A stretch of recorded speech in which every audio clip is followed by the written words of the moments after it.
Then came the night of the first falling star. It was seen early in the morning rushing over Winchester eastward, a line of light high in the lift shell. Hundreds must have seen it and taken it for an everyday falling star. Albinto marked it as leaving a greenish streak behind it that glowed for some brighter whiles. Denning, our greatest lawman on shooting stars, uttered that the height of its first look was about 90 or 100 miles. It seemed to him that it fell to Earth about 100 miles east of him. I was at home at that sound and writing in my workshop, and although my French windows faced towards Ottershaw and the blind was up, for I loved in those days to look up at the night sky, I saw nothing of it. Yet this selcouthest of all things that ever came to Earth from outer Rodder must have fallen while I was sitting there, seemingly to me had I only looked up as it byfared. Some of those who saw its flight say it fared with a hissing sound. I myself heard nothing of that. Many folk in Berkshire, Surrey and Middlesex must have seen the fall of it and, at most, have thought that another shooting star had sighed. No one seems to have drooped to look upon the fallen heap that night. But Swift early in the morning armed Ogilvy, who had seen the shooting star and who was over-reckoned that a shooting star lay somewhere on the Falkland between Horsell, Ottershaw and Woking, rose early with the belief of finding it. Find it he did, soon after dawn, and not far from the sandpits.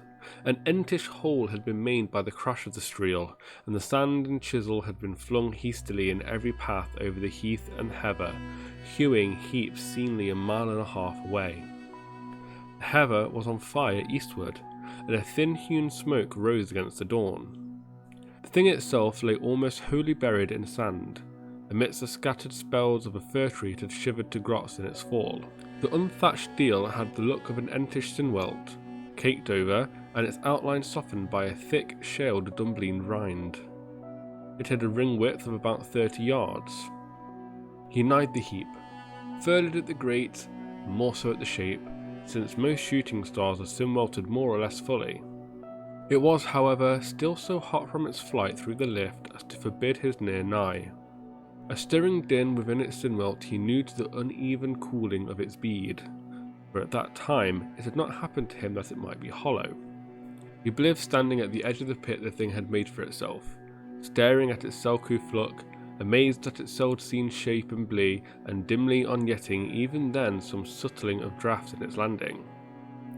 The early morning was wonderfully still, and the sun, right now subtling the pine trees towards Weybridge, was almost warm. He did not remember hearing any birds that morning. There was wisely no breeze stirring, and the only sounds were the one stirrings from within the cindery sinwelt. He was all alone on the Falkland. Then snowed he marked with the start that some of the grey clinker, the ashy rind that thatched the shooting star, was falling off the sinwelt edge of the end. It was dropping off in flakes and raining down upon the sand.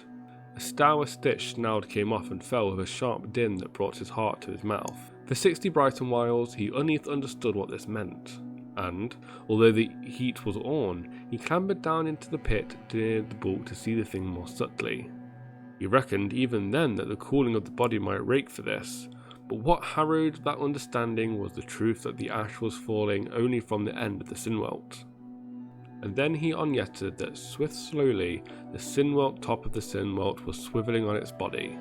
It was such a slow stirring that he unfinded it only through marking that a black mark that had been near him 60 Brixton miles ago was now at the other side of the Umgang.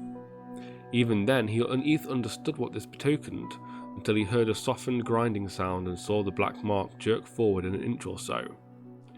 Then the thing came upon him in a flash. The sinwelt was man-made, hollow, with an end that turned out. Something within the sinwelt was unturning the top. "Good heavens," said Ogilvy, "there's a man in it! Men in it! Half-breeder to death, cunning to at-breast!" At once, with a quick manly leap, he linked the thing to the flash upon Ty.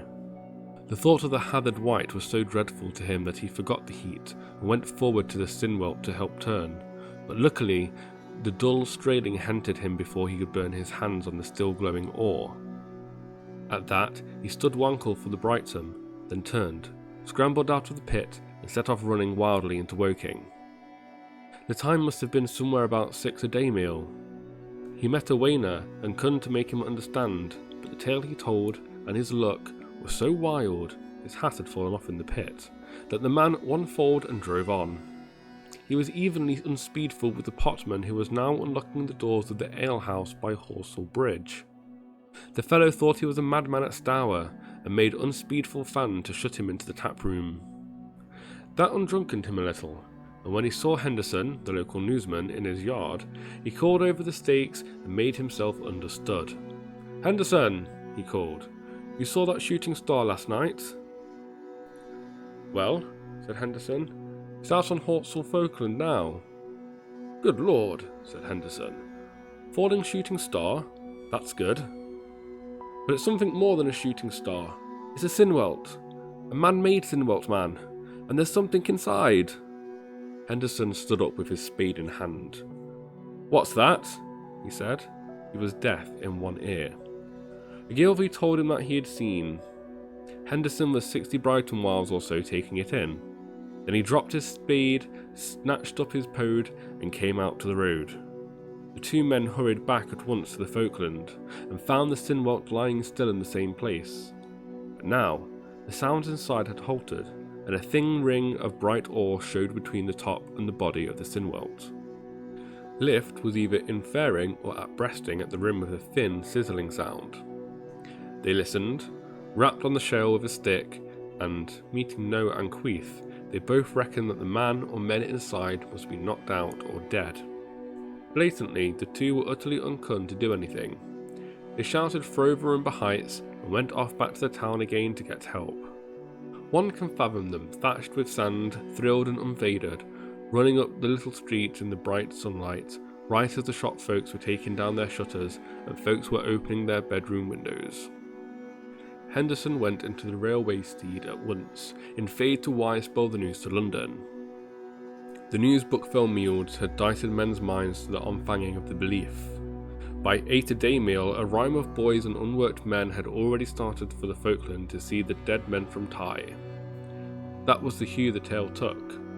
I heard it first from my newsbook fell boy, about 9 to 9.